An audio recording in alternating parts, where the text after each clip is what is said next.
Iran में पिछले 20 दिनों से लगातार एहतजाज और प्रोटेस्ट हो रहे हैं। हालांकि अब जो खबरें ईरान से निकल कर आ रही हैं उन खबरों से ये मालूम होता है, पता चलता है कि जो एहतजाज पुरतशद्दुद एक तरह से हुए थे, जो एहतजाज बड़े पैमाने पर हो रहे थे, जो एहतजाज तेहरान से निकलकर मुल्क के अलग अलग हिस्सों में पहुंच चुके थे, अब उनमें एक तरह से नरमी देखने को मिल रही है और उनमें अब एक तरह से कमी देखने को मिल रही है।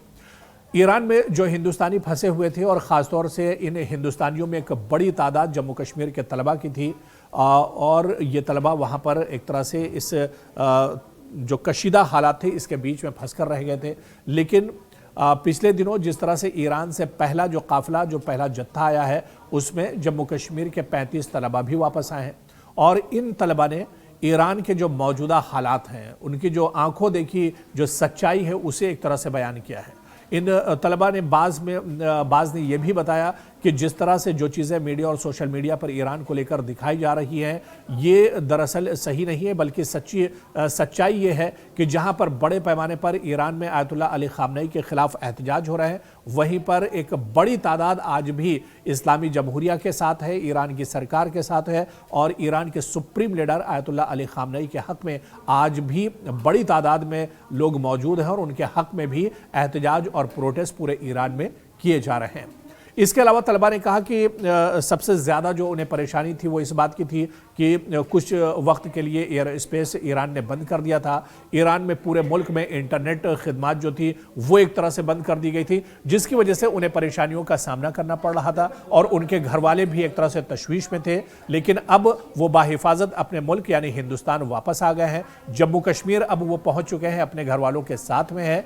ऐसे में इन तलबा ने क्या कुछ वहां पर देखा है, इनकी आंखों देखी, क्योंकि जो असल सच्चाई है वो यही तलबा बता सकते हैं। क्या कुछ उन्होंने तेहरान में या ईरान के दूसरे शहरों में जहां पर ये तलबा रहते थे, वहां पर इन तलबा ने जो कुछ हालात देखे हैं इस एहतजाज के बीच में, इस कशीदगी के बीच में, वो इन तलबा से बेहतर दरअसल कोई नहीं बता सकता है। इस वजह से इन तलबा की ज़बानी ही हम आपको सुनवा रहे हैं कि ईरान में मौजूदा हालात किस तरह के हैं, किस तरह से क्या कुछ इन्होंने ग्राउंड ज़ीरो पर देखा था, जिस शहर में ये रह रहे थे वहाँ पर लोगों का रद्द अमल क्या था, ईरान के supreme leader Ayatollah Ali Khamenei को लेकर, वहाँ के सरकार को लेकर, पासदारान इनकलाब को लेकर। इन्हीं तलबा के ज़रिए हम आपको जो सच्चाई ईरान की है, जो मौजूदा हालात वहाँ के हैं, वो भी हम आपको सुना रहे हैं। वहाँ पर स्थिति कैसी है इस समय? सब ठीक है। जैसे अभी सुनने में आ रहा था कि जो यूएस है उन्होंने धमकी दी थी कि हमें आइडिया नहीं था, हमें इंटरनेट ही नहीं था। इंडियन एम्बेसी ने आप लोगों से कांटेक्ट किया था? इंडियन एम्बेसी से? हाँ, लेकिन हम खुद आए हैं फिलहाल, हमें कुछ आइडिया नहीं। बहुत सारे जो अभी नहीं हो रहे थे वहाँ पर। हाँ, सुनने में आ रहा था बट हमने देखा नहीं कुछ नहीं देखा। परिवार से कांटेक्ट नहीं हो रहा तो परेशान सब तो हो ही जाती है। जिनके भी फादर है, मदर है, जिनके भी घर वाले हैं, ओब्वियसली वो तो परेशान हो ही जाएंगे। लेकिन आज 4 बजे के बाद तेहरान का सिनेरियो बिल्कुल अलग था, वो ठीक हो चुका है। अब सिचुएशन देखी है, आगजनी देखी है, आग वगैरह, प्रोटेस्ट खतरनाक थे, लेकिन जो प्रोटेस्ट करने वाले थे वो कम थे।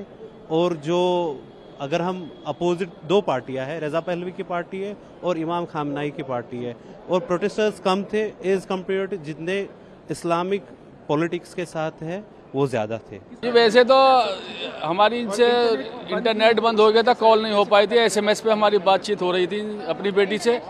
वैसे ये बता रही थी कि हम हॉस्टल में, वहाँ पे इतना कोई वो नहीं है, रोडों पे है जो भी वो था। और गवर्नमेंट ने, ईरान की गवर्नमेंट भी सपोर्ट किया, 1.5 महीने के लिए यूनिवर्सिटी बंद कर दिया, इनकी छुट्टी कर दी, तो हमने इनको अपने टिकट पे बुला लिया यहाँ से। सरकार, ईरानी गवर्नमेंट ने तो अभी 3-4 दिन पहले कहा हमसे कि भाई इसका ही फ़ोन आया, उन्होंने ISD कॉल खोल दी थी, इसने हमें कॉल किया तो हमने इसका टिकट करा दिया, अपने उससे करा दिया, अपने बिहार पे बुला लिया हमने। परेशान तो हुए हैं but thankfully after 4 days international call start हो गई थी, तो हम लोगों ने फिर उनसे बात करी hardly for 5 minutes, but we got to know कि everything is fine. Safe area में थे, वहाँ पे कोई कॉन्फ्लिक्ट नहीं था, एवरीथिंग वाज फाइन। तो हमें फिर थोड़ा हो गया, आश्वासन मिल गया कि एवरीथिंग इज़ फाइन। तो यार एम्बेसी से हमने रजिस्टर कर लिया था, जस्ट जैसी एडवाइजरी आई थी परसों 14 को, so we registered their IDs कि अगर कुछ भी होता है तो एटलीस्ट एम्बेसी में उनकी IDs होगी। तो या वी डिड दैट।